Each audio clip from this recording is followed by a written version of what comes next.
extendiéndose a diferentes lugares. Quiero por favor pedirles que abran su Biblia en el Evangelio de Juan, por favor. Evangelio de Juan, capítulo 4. Gloria a Jesús. Damos la bienvenida a Tiffany, que nos acompaña. Ella viene siendo nieta de la hermana Delia, ya es por adopción. Es mujer de su nieto, de David, y bueno, es nuera de la hermana Agustina, que nos ha estado acompañando por ahí en algunos cultos. Y hermanos, al rato deseamos que la hermana Agustina, sus hijos y sus nietos vengan a los pies de Cristo. Gloria a Jesús, el yerno, la nuera, y que toda esta familia pueda venir a los pies. ¿Qué le decimos a Tiffany esta noche? Que Dios la bendiga y que siga viniendo. Gloria a Dios. Vamos a abrir nuestras Biblias, por favor. Evangelio de Juan, capítulo 4. Vamos a leer del verso 35 en adelante. Después nos iremos a Hechos, capítulo 4. Gloria a Jesús. Hechos 8. San Juan, capítulo 4. Por ahí nuestro hermano multimedia lo tiene puesto en la pantalla. Decimos gloria a Dios. San Juan capítulo 4, verso 35 en adelante. Dice el Señor esta pregunta: ¿no decís vosotros, aún faltan 4 meses para que llegue la siega? He aquí, los digo, alzad vuestros ojos y mirad los campos, que ya están blancos para la siega. Y el que siega, ¿qué cosa? Recibe salario y recoge fruto. ¿Para qué cosa? Para vida eterna, para que el que siembra goce juntamente con el que siega. Porque en esto es verdadero el dicho, que uno es el que siembra y otro es el que siega. Yo os he enviado a segar lo que vosotros no labrasteis, otros labraron y vosotros habéis entrado en sus labores. Y dice la escritura: y muchos, diga conmigo, y muchos de los samaritanos de aquella ciudad creyeron en él por la palabra de la mujer, que daba testimonio diciendo: me dijo todo lo que he hecho. Entonces vinieron los samaritanos a él y le rogaron que se quedase con ellos, y se quedó allí 2 días. Y creyeron muchos, ¿qué? ¿Cuántos? Muchos más por la palabra de él. Y le decían a la mujer: ya no creemos solamente por tu dicho, porque nosotros mismos hemos oído y sabemos que verdaderamente este es el Salvador del mundo, el Cristo. Pero vamos a hacer una pequeña pausa. Saben que el Señor les dijo a sus discípulos: vean todo este montón de gente, ellos van a ser salvos. Pero sabe que sucede algo muy curioso, que solamente creyeron en esta ocasión, pero nadie fue salvo. Pero ahora sí vamos al libro de los Hechos, donde sí fueron salvos estas mismas personas con el paso del tiempo. Hechos capítulo 8. Hechos 8. Allá el Señor en Juan, Él tiene el deseo que las personas, estos samaritanos, sean salvos, que se conviertan, que se arrepientan. Pero no sucede nada allá en Juan 4. Pero ahora en Hechos veamos lo que sucede. Hechos 8, del verso 4 al verso 13. Vea lo que dice el encabezado ahí en su Biblia: predicación del evangelio, ¿dónde? En Samaria. Pero los que fueron esparcidos iban por todas partes anunciando el evangelio. Entonces Felipe, descendiendo a la ciudad de Samaria, les predicaba ¿a quién? A Cristo. Y la gente unánime escuchaba atentamente las cosas que decía Felipe, y oyendo y viendo las señales que hacía. Porque de muchos que tenían espíritus inmundos salían estos dando grandes voces, y muchos paralíticos y cojos eran sanados. Así que había gran gozo en aquella ciudad. Pero ahí había un hombre llamado Simón, que antes ejercía la magia en aquella ciudad y había engañado a la gente de Samaria, haciéndose pasar por algún grande. A este oían atentamente todos, desde el más pequeño hasta el más grande, diciendo: este es el gran poder de Dios. Este hombre Simón en esta ciudad era un charlatán, era un mago, era alguien que hacía brujería, hechicería. Pero dice la escritura: pero cuando oyeron a Felipe que anunciaba el evangelio del reino de Dios, diga amén, y el nombre de quién, de Jesucristo, se bautizaban hombres y mujeres. También creyó Simón mismo, y habiéndose bautizado estaba siempre, ¿cómo estaba? Siempre con Felipe. viendo las señales y grandes milagros que se hacían, estaba atónito. Hasta ese brujo, hermano, ese hechicero se arrepintió y fue salvo. Y dice la palabra que hasta él estaba así, hermano, atónito, estaba con el ojo cuadrado, cómo Dios usaba la vida del hermano Felipe. Porque Felipe venía con todo. Él venía predicando la palabra, él venía anunciando el evangelio del reino, pero también el Señor lo respaldaba para sanar paralíticos, endemoniados, y serán libres en el nombre de Jesús. Vamos a orar en esta preciosa noche. Cristo maravilloso, nos hemos, Señor, transportado desde la casa. Algunos de mis hermanos vienen de sus trabajos, otros vienen de algunas otras diligencias, y hemos venido esta noche, Señor, con el propósito de recibir un mensaje, una palabra fresca, alimento divino, Señor, que proviene de tu palabra, porque dice la Escritura que no solo de pan vivirá el hombre, sino de toda palabra que sale de la boca de Dios. Y este día declaramos que con el poder de tu Espíritu Santo, alguien va a ser tocado con esta palabra. Este día se va a despertar un ánimo, un anhelo, un deseo, Señor, por estar apercibidos, prestos para servirte a ti en tu obra. Padre de la gloria, derrama de tu Espíritu, y al final de este mensaje, que hagamos el llamado a este altar, alguien pueda pasar y se pueda comprometer contigo para estar listo a servirte. ¿Cuántos decimos gloria a Dios en esta noche? Dígalo fuerte, ¿cuántos decimos gloria a Dios en esta noche? Quiero predicar bajo el título listos para la siega. Decimos amén. Listos. Salude a su hermano, dígale, dele un fuerte apretón de manos, dígale: hermanos, hay que estar listos para la siega. Sonríale en el amor del Señor.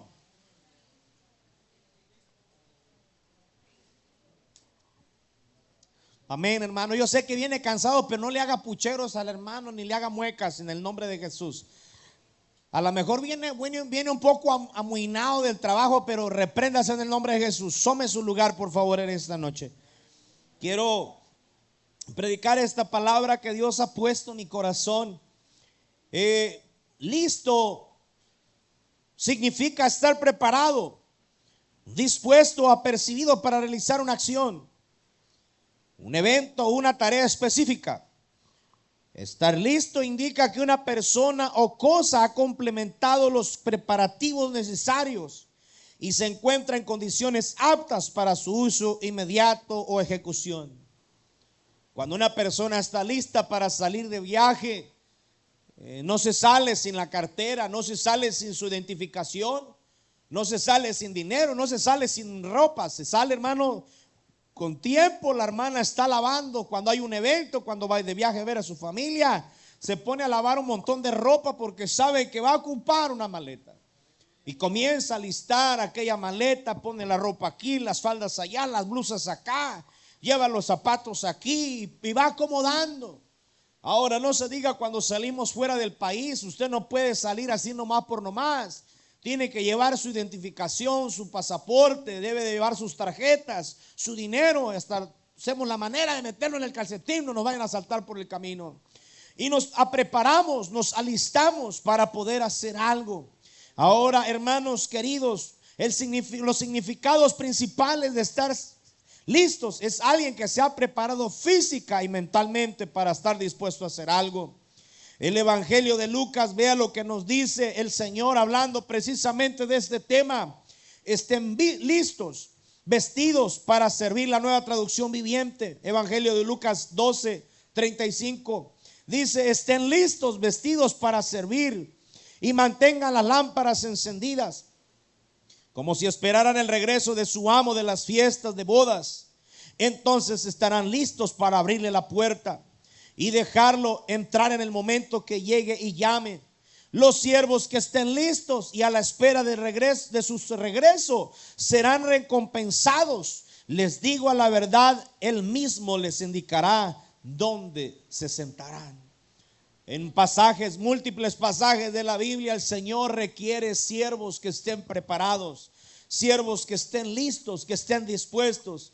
Y sabe que precisamente estar dispuesto es una de las cosas que va enlazada con estar listo. Alguien que está listo no es alguien, hermano, que se le está rogando para que haga algo. Miren que a una persona que está listo, que está presto, donde quiera que vaya le van a dar trabajo. Porque imagínense una persona que le pide un permiso, un pie para mover al otro en cualquier trabajo que entre. Casi que el primer día lo van a correr y lo van a despedir.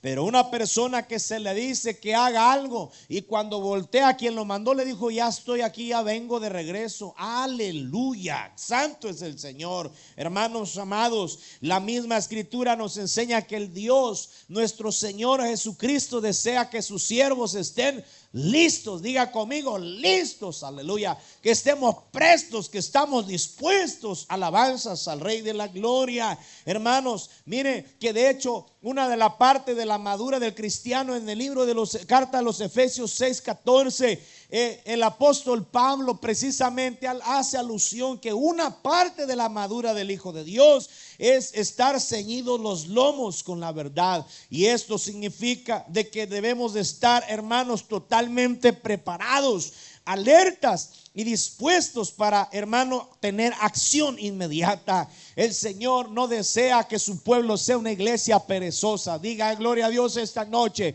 El Señor no quiere un pueblo marrullero, flojo, hermano, que arrastra los pies. El Señor desea una iglesia, un pueblo, unos siervos que estemos prestos para la batalla, listos para servirle a Él. Yo creo que esta noche usted cree eso, hermano. Alguien que diga: Señor, aquí está mi vida. Cuando el Señor le muestra la visión al profeta Isaías, el profeta Isaías no se estaba arrancando los pellejitos de los dedos, y el Señor diciendo: ¿a quién enviaremos y quién irá por nosotros? Y él mirando por allá las nubes. No, dice la palabra que inmediatamente cuando oyó y vio la visión, dijo: Señor, heme aquí, envíame a mí que yo iré. Señor, aquí estoy puesto, estoy listo. Y ojalá que en esta iglesia haya un pueblo que diga: Señor, no mandes a nadie más, aquí está mi vida. ¿Qué es lo que yo tengo que hacer?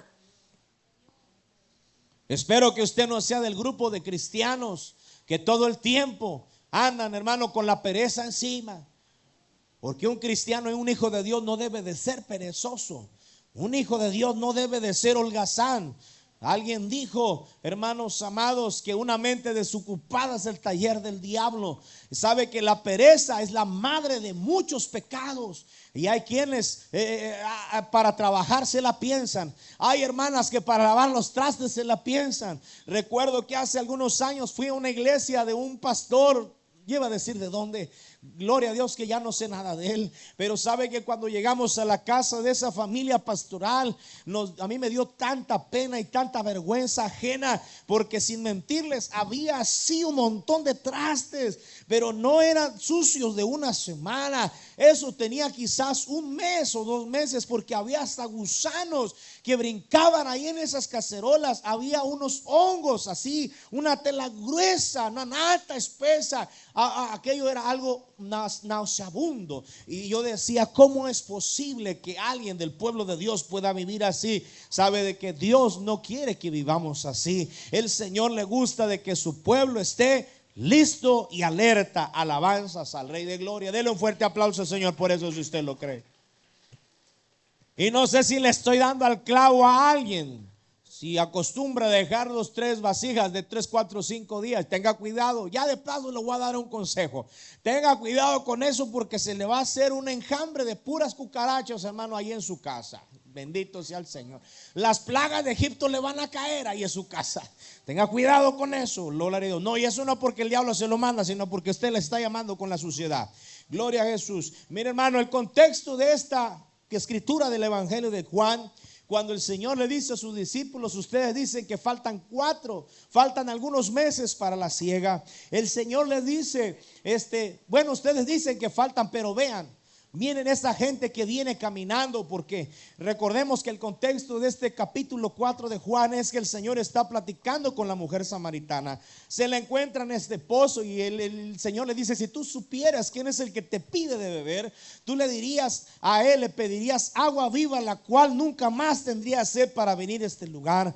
Y el Señor le empezó a decir: tú manda a traer tu marido. Dijo: no tengo marido. Dijo: muy bien has dicho, porque has tenido varios y el que ahora tienes no es tu marido. Ay, Señor, me parece que tú eres profeta, me descubriste. Y el Señor empezó a hablar con ella y dijo: Señor, espérame tantito. Ella corre a la ciudad y dijo: vengan, ahí hay un hombre que me ha dicho todo cuanto yo soy. Él me ha hablado a mi vida, él conoce mi vida, no, nunca lo había visto.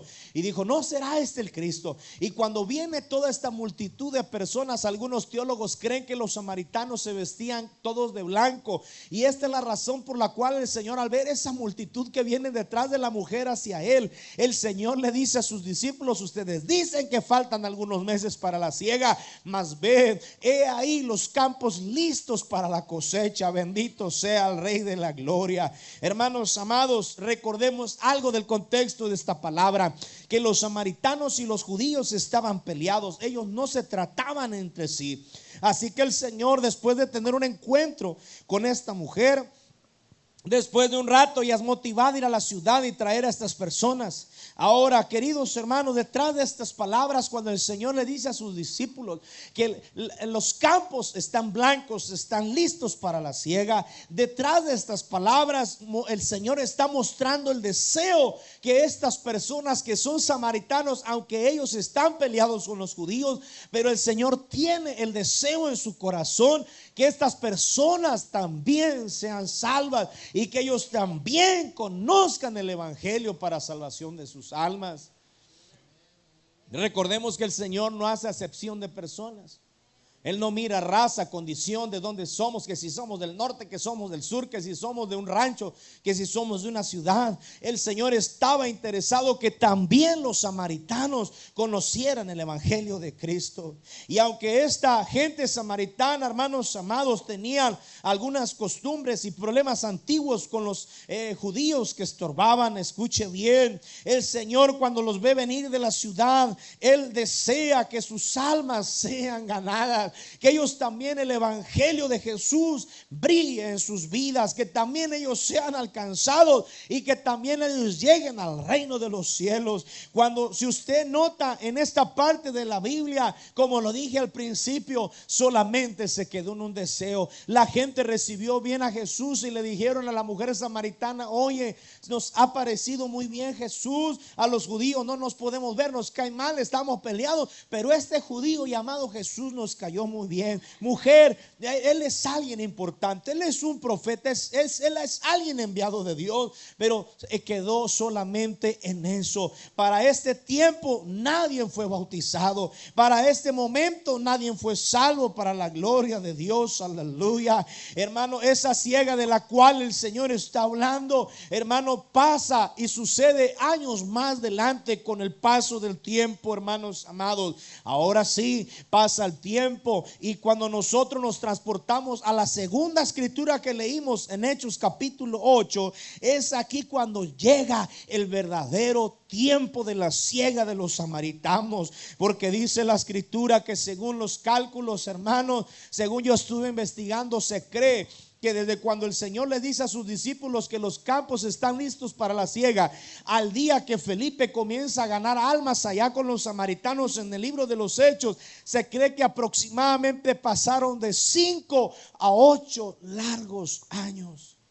Y sabe de que anoche que estaba investigando esto, Dios tocaba mi corazón, y que muchas de las veces tenemos que ser pacientes con las almas. Hay lugares donde estamos sembrando la palabra, hay familias a las que le estamos predicando y parece que no quieren entender, parece que como que no hay un rechazo, parece como que sí lo reciben, pero como que después nos ignoran. Hermanos, es que todo tiene un tiempo, todo tiene un tiempo. No nos cansemos de seguir predicando, hermana querida. vida es que mis papás todavía no han querido abrir muy bien la puerta de su corazón al Señor. Tengamos paciencia, porque en algún momento la promesa de Dios es que Dios quiere salvar a tu familia. Diga gloria a Dios esta noche. El Señor quiere salvar a tus padres, pero cuánto tiempo, cuánto va a pasar, no lo sé, pero que Dios los quiere salvar.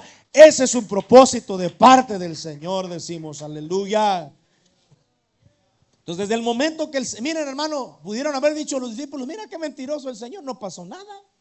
Pues nomás aceptaron y se quedaron contentos, pero nadie se entregó al Señor. Pero ya había una semilla sembrada ahí, ya habían visto al Señor ahí en ese lugar. Ahora, hermanos, en el capítulo 4 solamente es un deseo del Señor que estas personas fueran salvas, que ellos escucharan del evangelio. Pero ahora sí, escucha bien, ahora sí en el capítulo 8 vemos al hermano Felipe, ahora sí, allá con los samaritanos, ahora sí una vez más vuelve el evangelio a Samaria, y es cuando comenzamos a ver un tremendo avivamiento. Diga aleluya. Comenzamos a ver un tremendo avivamiento en este lugar, porque mucha gente, dice la escritura, que comenzó a entregarse a Jesucristo. Mucha gente comenzó a creer en el evangelio. Aleluya. La Biblia nos enseña en el versículo 5 del capítulo 8 que muchas poblaciones, muchas aldeas, muchas ciudades, escucha, no solamente fue una, sino muchas ciudades de Samaria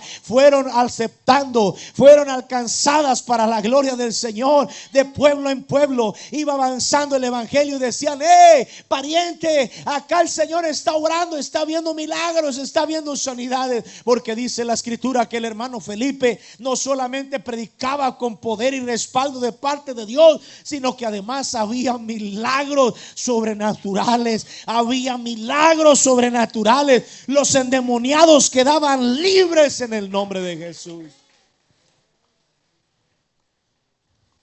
Ahora yo quisiera que esta noche nos hiciéramos una pregunta: ¿por qué tuvo que pasar tanto tiempo para que esto sucediera?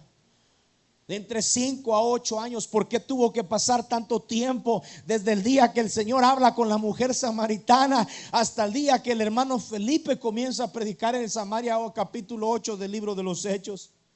Y sabe que yo analizaba esto, es muy importante, iglesia de Cristo, que tenemos que entenderlo. Y si no lo entendemos por la buena, lo vamos a entender con el paso del tiempo. Si usted analiza, hermanos amados, el Señor tiene el deseo de una cosecha de almas. Y para poder tener una cosecha de almas se requiere trabajo. Diga aleluya. Se requiere trabajo, y el Señor utiliza una alegoría de la siembra y de la cosecha cuando habla de estas almas. Cuando nosotros, ponga atención a esto, es importante lo que voy a mencionar. Cuando nosotros investigamos cuidadosamente qué conlleva la labor de la cosecha, ahora vamos a entender por qué el Señor tuvo que pasar mucho tiempo para que obrara en Samaria. Estuve investigando. Ahora se cree, hermano, de que los campos, de que estaban ya más o menos en cierto tiempo listos para la siega. El Señor, lo más probable que se estaba hablando de los campos del trigo o de los campos de la cebada, porque eran los campos que en esas épocas eran las que más estaban trabajándose en ese tiempo, por decirlo así, de una forma campesinamente hablando. Ahora, hermanos, poder trabajar en cosechar, utilizando esta alegoría, el Señor significa que hay un esfuerzo que implica la siega, que implica el cosechar el grano de estas parcelas. Lo primero es cortar el trigo. Según lo que yo estoy investigando, el Señor utiliza esta alegoría y debemos entender lo que está detrás de esto. Para poder cortar el trigo se hacía una hoz, una herramienta curva, hermano, para poder cortar esas matas. El segador, escuche bien, debía de inclinarse continuamente para cortar el trigo. Tenía que cortar el trigo, aleluya. Santo es el Señor. Y eso a mí me deja una enseñanza, que para poder cosechar las almas, inclinarse es sinónimo de humillación. Es sinónimo de humillación para pedirle: Señor, toca la vida de mi padre, toca la vida de mi hijo, hermano, porque para cosechar un alma de pie o acostado, tirando barra, tirando flojera, eso nunca va a suceder. Para poder cosechar un alma, me adelanto a esto, cuesta humillarse delante de Dios, pelear y pelear para que Dios obre. Porque nosotros no sabemos lo que hay espiritualmente detrás de lo que hay en las familias, en los hogares. Ahora, el cortar el trigo es un trabajo que se requiere, que se hacía bajo el sol, que podía durar muchas horas al día. Cosechar un alma requiere trabajar arduamente, requiere buscarlos, requiere trabajar con ellos, hermano, visitarlos, tocar su puerta, llamarlos, mandarnos mensajes, de repente ir a buscarlos para orar cuando están en una necesidad. Requiere muchas de las veces cosechar un alma, una resistencia física. Hay ocasiones en las que Dios nos va a levantar a orar por la madrugada. Ponte a orar por la alma que estás pidiendo. Recuerdo cuando el hermano Ricardo estuvo orando, estuvo pidiendo por su amigo don Tomás Sepúlveda. El hermano Ricardo sentía carga por su amigo y el hermano estuvo ahí insistiendo, llamando, predicándole en el trabajo, buscándolo para traerlo a la iglesia los fines de semana, y ese hombre se rehusó. Y ustedes saben el testimonio de que este hombre fue balaceado unos meses atrás. ¿Sabe por qué? Porque no sabemos lo que hay detrás de ganar un alma. Cuesta verdaderamente. Por eso usted no le ande haciendo muecas a nadie que venga al culto. Ni aunque esa persona le haya hecho algo en el pasado allá en el mundo, déjelo allá, hermano. Ore por él, ámelo. No vaya a ser que de repente aquí llegue una señora que antes le hizo algo, o alguien que le debe una tanda allá en el mundo. Déjelo, hermano, perdónaselo ya en el nombre de Jesús. Nomás ya no vuelva a caer con las garras de esas tandas. Gloria a Jesús. Ahora, el Señor utiliza la alegoría de las almas con la cosecha. Y no solamente era cortar, sino que también para poder llevar ese grano, ese fruto a un lugar adecuado, se tenía que atar en gavillas. Después de cortarlo, otras personas, muchas de las veces mujeres o niños, recogían el trigo y lo amontonaban en manojos. Después de eso tenía que ser transportado con cuidado para que ese grano no cayera al suelo, sino conservarlo y llevarlo a un lugar. Después de esto, el grano era trillado, se aventaba hacia el aire para que la paja saliera a un lado y quedara el gran anhelado fruto del trigo o de la cebada, fuese su caso. Ahora, yo estuve investigando por qué el Señor utiliza la alegoría de la siega.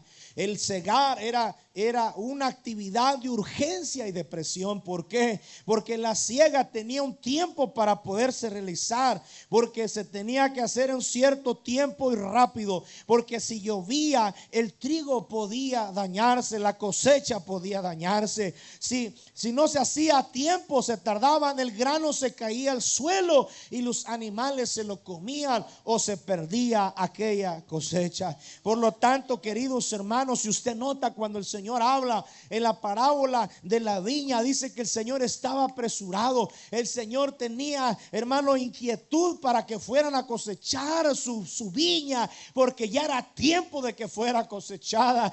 Oh, hermanos, no sé si el Señor está hablando a su vida, pero sabe de que el Señor, hay una carga tremenda para que las almas vengan a los pies de Cristo. El Señor tiene un deseo, el Señor tiene un anhelo, el Señor tiene carga, tiene tristeza por las almas. Ahora, ¿por qué Jesús utilizó esta alegoría, esta imagen de la cosecha? ¿Por qué? Porque, hermano, la cosecha es un trabajo duro. La cosecha requiere esfuerzo. La cosecha requiere un momento justo. Y sabe de que cuando el Señor va a ganar un alma, no es antes ni después ni a nuestro tiempo. Todo tiene un tiempo de parte de Dios. Ay, hermano, yo no sé por qué mi esposo no quiere nada. Dios, tú ten paciencia. Todo tiene su tiempo. Ya va a llegar el tiempo de la cosecha del alma de tu esposo. Ya va a llegar el tiempo de la cosecha del alma de tus padres, de tus hermanos. Todo tiene su tiempo. Tú solamente, y a mí me toca hacer una cosa: trabajar arduamente, humillarnos delante de Dios, aleluya, trabajar arduamente. Quizás nos va a tocar trabajar de sol a sol, de noche a noche, o quizás en la madrugada, pero algún día vamos a mirar la recompensa, porque Dios es fiel. Yo no sé si usted le crea esto, pero Dios, Él es fiel. La pregunta es por qué tuvieron que pasar entre 5 a 8 años desde que el Señor dijo en el capítulo 4 de Juan al capítulo 8 del libro de los Hechos. El Señor hablaba a mi vida el día de ayer en la noche. Es que primeramente tenía que haber una preparación, porque para ganar un alma, hermanos, no nomás de hablarle y que ya venga, sino que tuvieran toda la gente amontonada aquí en la iglesia, ni cupiéramos aquí. No, hermano, porque esto, iglesia querido, esto es algo espiritual. Detrás de cada familia, es más, en cada colonia, en cada manzana está operando, está gobernando una potestad, un espíritu demoníaco, e incluso sobre la vida de nuestros familiares hay ataduras generacionales que nosotros no vemos, pero que están sobre ellos. Y aunque ellos tengan el deseo de buscar a Dios, aunque ellos tengan el deseo de venir al culto contigo, va a haber algo que los va a querer jalar, va a haber algo que los va a querer detener y los va a querer mantener atados ahí. Por eso es importante que tenemos que tener una preparación para ganar a nuestra familia o a alguien. Ahora, esto no me lo estoy inventando yo. Cuando el Señor, después de haber resucitado 40 días, anduvo por ahí apareciéndosele a las personas, dándole indicación, y se fue, le dijo: no se vayan de Jerusalén, todavía no prediquen. Y ellos no fueron: vamos a ganar. No, todavía nadie ganó un alma, nadie. El Señor dijo: espérense.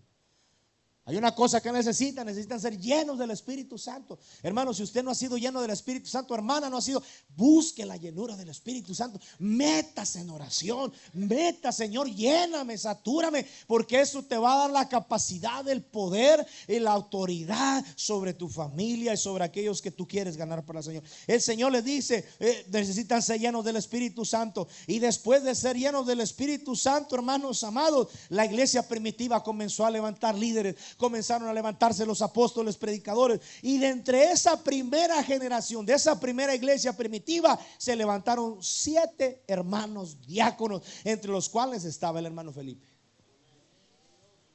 El hermano Felipe no le dieron el nombramiento: hermano, eres el diácono, y andaba echando demonios. O sea, no.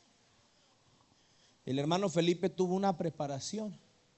Empezó limpiando las mesas, repartiendo la comida. Lea el libro de los Hechos y yo les he encargado que lo lean todos, hermano, las veces que sea necesario. Y dice que el hermano Felipe, el hermano, ¿quién más estaba ahí? ¿Alguien más se acuerda? ¿No? ¿Quién más? El hermano Esteban es uno de los más conocidos. Y dice la escritura de que entre ellos se dedicaban a repartir los alimentos y atender a las viejitas de la iglesia, a los ancianitos. Y dice la escritura que el hermano Felipe comenzó a prepararse. Yo me imagino que cada día, porque dice la escritura que Felipe no era cualquier hermano, que aunque andaba ya trabajando en el talento en la iglesia, hermano, pero no era el más rebelde de la iglesia. No, dice la escritura que una de las cualidades de estos diáconos era que fueran llenos del Espíritu Santo, que tuvieran, ¿qué cosa? Buen testimonio. Y dice: y que fueran llenos de sabiduría, que fueran bien inteligentes, que fueran sabios. Y dice la escritura que después, hermano, de una preparación del hermano Felipe, yo creo que poco a poco comenzó a ganar por ahí un alma, invitar a su familia, comenzó a ganar almas. Y después el Señor lo comenzó a capacitar, le puso un deseo tremendo en su vida de ganar almas. Cuando viene la persecución después de la muerte de Esteban, muchos salieron corriendo de Jerusalén para otras ciudades, y entre esas iba el hermano Felipe, y dijo: pues yo voy pasando por Samaria, aquí mismo predico la palabra. Y no sabía que había un propósito 5 o 8 años atrás del Señor de ganar a los samaritanos. Y cuando él llega a la ciudad de Samaria, se desata un mover tremendo de la presencia de Dios, porque dice la escritura que este hombre, el hermano Felipe, era un hombre fiel, lleno del Espíritu Santo, de buen testimonio y con sabiduría. Y cuando él llega a Samaria, empieza a predicarle a todo mundo. Y mira que de repente ahí había uno que le hacía la brujería. Dijo: hasta este me lo voy a ganar. Y comenzó a predicar. Y hermanos, sabe que cuando alguien está respaldado por Dios, cuando alguien está siendo usado por Dios, no importa que se levante la bruja maruja de tu colonia, no se importa que se levante el sicario, el que vende droga o el maleante de la colonia. ¿Sabe por qué? Porque hasta ellos pueden ser alcanzados para la gloria y la honra de Dios. Pero eso sucede cuando alguien está siendo respaldado por Dios. Hermano, tenemos que saber hablar. Y cuando Dios te respalda, cuidado. Hace algunas semana y media la hermana Jimena un día nos dijo: pastor, acabo de llegar a la casa y aquí hay unos querubines con unos juguetotes así enfrente de mi casa, no sé ni dónde estacionarme. Y hermana, pues véngase a la casa, aquí le invitamos un café. Estuvimos ahí predicando y platicando, y ya al último ya no sabemos, ya acabamos en Génesis, empezamos en Génesis, acabamos en Apocalipsis, ya se acabó Biblia. Hermano, ahora sí vamos a su casa, la vamos a acompañar. Y le dije: hermana, usted no tenga temor, Dios va a hacer algo antes de que se acabe este año. Dios va a hacer algo, vamos a aclarar algo antes de que se acabe el año. Fuimos a dejar a la hermana, ya estaba todo en paz, ya no había nadie. La hermana llegó, se estacionó. Hermana, dejamos, Dios la guarde, Dios la bendiga. Y hace 2 días para atrás, si no mal recuerdo, me dice: pastor, ¿qué creo? Ayer creo fue, me dijo la hermana. Ahora están los soldados, la Guardia Nacional, y está limpia, y entonces ya no hay nadie ahí. Ahí enfrente de su casa vendían mugrero. Y sabe que desgraciadamente a veces es algo inevitable. Nosotros no podemos mandar sobre la vida de nuestros vecinos porque andan mal. Muchas personas que andan mal los caminos. Yo le dije: no tenga temor. Y ayer le dije: hermana, ¿qué le dije? Solamente tenemos que orar. Le dije: vamos a orar que eso se vaya en el nombre de Jesús, que algo pase.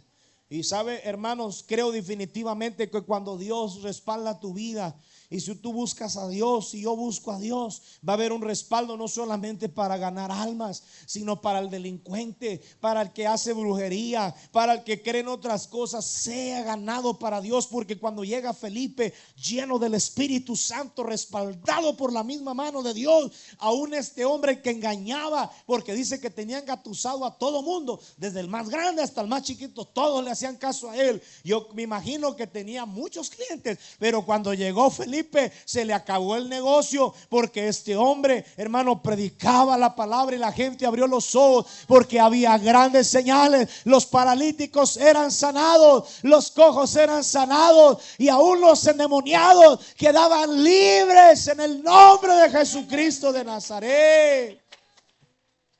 Hermano, usted tiene autoridad cuando usted conoce el nombre, cuando usted ha sido bautizado en el nombre, cuando usted cree en el nombre. Hermano, usted tiene en su boca palabra de poder para declarar cosas grandes, y no hay espíritu que se resista al nombre de Jesucristo de Nazaret. Si usted le va a entrar a un asunto de eso, si va con miedo, mejor ni vaya, hermano. Pero no se haga el valiente, solamente diga: Señor, yo voy porque tú me estás mandando. Yo no voy en mi nombre, voy en el nombre de Jesucristo. Y a mí me dice la palabra que a los que creen en su nombre, todo espíritu será sujetado y enfermedades serán sanas en el nombre de Jesús. Dice la escritura, hermanos, que cuando él comenzó a predicar en este lugar, hermano, hasta el hechicero fue ganado. Y hermanos queridos, aleluya, ¿sabe por qué pasó tanto tiempo? Porque tenía que haber una preparación. Tenía que quien predicara en ese lugar, el Señor ya sabía qué espíritus de hechicería, porque dice que hasta los endemoniados eran libres.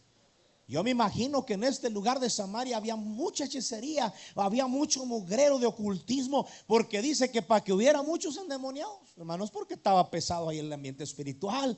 Pero gloria a Dios, hermano. Ahora la pregunta será, hermano, esta noche quiero que nos hagamos una pregunta: ¿será acaso que el Señor quiere salvar la gente de Cadereyta? ¿Será acaso que el Señor quiere que la gente de Cadereyta sea cosechada para la gloria y honra del Señor? Hermano, es que dicen que en la Buenfil allá hay puro malandrín. Hermano, ¿usted cree que el Señor no quiere salvar a la gente de la Buenfil, a la gente de la Lázaro, a la gente de la Salinas, a la gente de Bellavista? Hermano, sí, yo creo que sí, porque segunda de Pedro 2:9 dice: sino que Él es paciente para con nosotros, no queriendo que ninguno perezca, sino que todos procedan al arrepentimiento. Pero dentro de los propósitos del Señor, hermano, es que todas las almas sean salvas. Ciertamente muchas personas no lo van a recibir, lo van a rechazar, pero el Señor ama, Él desea que todos sean salvos. Quizás va a haber alguien que dice: yo no quiero ser salvo, me quiero al infierno. Bueno, Dios lo ayude, Dios lo bendiga. Pero de que el Señor tiene el deseo que todos sean salvos, sí, el Señor desea que todos sean salvos. Ahora la pregunta esta noche: ¿será que la iglesia está preparada para cosechar almas para Dios? ¿Será que estamos listos para ganar almas? para hacerle frente al enemigo, para arrebatarlas de las garras de Satanás, porque no hay de otra. La gente que no está en Dios, el enemigo los tiene aquí, hermano, los tiene amarrados, los tiene atados, están en las garras del enemigo, están metidos en el costal del diablo. Y la pregunta es, ¿será que nosotros estamos preparados para cosechar almas para Dios? Porque sabe que, hermano querido, porque para ganar un alma para Dios cuesta, y cuesta mucho. Cuando nosotros pisamos una casa, a mí me ha tocado sentir así, hermano, se siente. Póngame atención esta noche. Se siente en el aire. Hay casas donde hay puros pleitos, puros, hermano, puras contiendas. Y uno siente en el aire aquello. Espiritualmente se siente hasta espeso el aire en ese lugar. Hay lugares donde hay adicciones, donde hay adulterio, donde hay inmoralidad, y uno puede sentir el ambiente espiritual que hay ahí. No sé si a usted le ha pasado, pero hay colonias donde yo voy, hermano, y hasta la cabeza me duele. Hay un área de jardines, yo no sé de jardines, ¿por qué le pusieron? Perdóneme si hay alguien de por allá, ¿verdad? Pero de verdad yo no sé por qué le pusieron. Y luego jardines de cadereita. Ay, santo Padre de la gloria. Pero hay unas partes de esa colonia, y si no me lo quiere creer, vaya y métase. Pero hay unas partes donde uno siente un espíritu tan horrible de opresión en esos lugares. Allá Dios está usando la vida de la hermana Jimena, la está haciendo brillar allá con su Espíritu Santo, porque hay una parte donde ella vive para atrás que ni me gusta ni ir de visita para allá. Ahí está el hermano Artemio testigo, él anda en esas cuadras, 2, 3 calles para el fondo, hermano. Allá quién sabe que se mueve en la noche. Pero sabe que, hermano, ¿sabe por qué hablo de esto? Porque nosotros no sabemos los hechiceros que están trabajando en cada colonia. Hay altares al diablo, hay altares a la muerte. Usted está acostado aquí con la pierna así tirante, y usted no sabe que detrás nomás de esta pared, de la de su vecino, allá tiene un altarzote a la muerte derrotada, o tiene un altar al diablo, prendiendo con veladoras negras, haciendo rituales. Usted no sabe lo que se está moviendo ahí. Esta es una de las razones por las cuales a veces nos cuesta tanto que el evangelio avance, porque hay una oposición espiritual. Gloria a Jesucristo. Hay una oposición espiritual, y esta es la razón por la cual a veces dice: ay, hermano, predicamos y no viene la persona y como que ya no vuelve a regresar. Tenemos que prepararnos, tenemos que estar, hermanos, listos para servirle al Señor.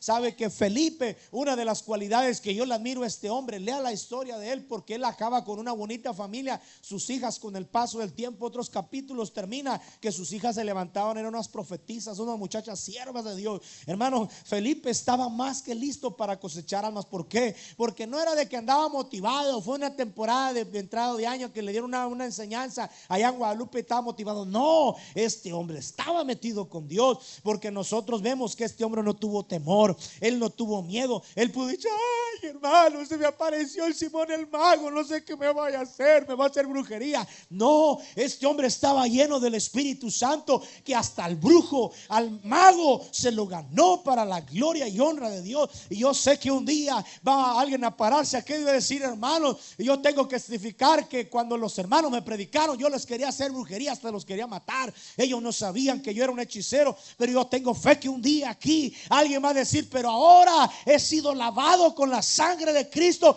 porque hubo una hermana que me ganó para la gloria de Dios. Hubo una hermana que yo sentía la presencia de Dios cada vez que me predicaba. Y sabe que cuando hay un respaldo de parte de Dios, hermano, yo siento que los espíritus lo ven a uno, hermano, y salen huyendo, hermano, porque no somos nosotros. No es el hermano Richard, no es la hermana, no es el hermano, no es el pastor. No, cuando está la unción de Dios sobre la vida de alguien, hermano, la gloria de Dios nos acompaña donde quiera que vayamos. A donde vayamos, la espíritu de Dios se mueve. A donde quiera que vayamos y oremos por alguien, ese alguien va a sentir algo sobre su vida. Por eso, cuán importante que estemos listos y estemos preparados para servirle al Señor. Yo le digo algo, hermano, siéntase con toda la libertad, que si usted tiene el respaldo de Dios, que si usted se mete con Dios, que si usted se guarda para Dios, si usted es un hombre fiel, una mujer íntegra, siéntase con la confianza de que aunque sea un satánico, usted puede orar por él, porque hay un respaldo de parte de Dios, y usted no lo va a hacer en sus fuerzas. Sus manos van a ser usadas para salvar y tocar la vida de alguien. Aleluya. Cristo, hermano, iglesia de Cristo, y esta noche es tiempo de levantarnos como la última generación que tiene pasión por las almas que Dios desea que sean salvas. A veces nos estamos preocupando por los pagos y nos estamos preocupando, ya va a venir la renta de la iglesia y casi no me gusta dar. Ya se va a acabar esta temporada del Netflix y ya se me va a acabar, llegar el pago y no tengo. Y estamos preocupados por cosas sin sentido. Estamos preocupados por cosas vanas de la vida. Y estamos preocupados por otras cosas, cuando la preocupación que debe de haber en nuestro corazón son las almas. ¿Sabe por qué? Porque nosotros también fuimos alcanzados gracias a la misericordia de Dios. Anoche me llegó la curiosidad. Yo soy un poco curioso. Ya voy a tratar de terminar, no se me desespere. Yo de repente soy un poco curioso y anoche empecé a investigar cuántas personas mueren al día. Y según algunas estimaciones, pare su oreja, eso es importante, ¿eh? Según las estimaciones, se dice que hay alrededor de 7,200 personas que mueren diariamente. Aproximadamente mueren 120 personas por minuto. 1, 2, ya se murieron 2 personas en estos 2 segundos que dije. ¿Quiere que hagamos otras cuentas? 1, 2, ya se murieron otras 2 personas. Eso está serio, ¿eh? Y yo investigaba que aproximadamente 2 personas por segundo mueren. Y la pregunta, hermano, no vámonos lejos a África, ya la Asia, no, ya con los chinitos, no, aquí. Todos los días alguien está muriendo. Y la pregunta es, de esas personas que están muriendo, ¿quiénes son salvos? ¿Quiénes fueron bautizados en el nombre de Jesús como manda Hechos 2:38? ¿Quiénes de ellos creyeron al anuncio del evangelio que dice Marcos 16:16? ¿Quiénes de ellos fueron llenos del Espíritu Santo y murieron una eternidad con Cristo? La pregunta es ¿quiénes? Quiero que se ponga sobre sus pies esta noche. ¿Sabe de uno de mis personajes favoritos de la Biblia? Póngame, ya le voy a quitar 3-4 minutitos para orar. Uno de los personajes más favoritos míos de la Biblia, entre ellos está el apóstol Pablo, pero indudablemente saben, cuando yo leo la vida del hermano Felipe, este que ganó a ese brujo, ese hechicero, ese mago, ese mentiroso, que Dios lo usaba para sanidades y reprender demonios, este hombre, ¿saben por qué me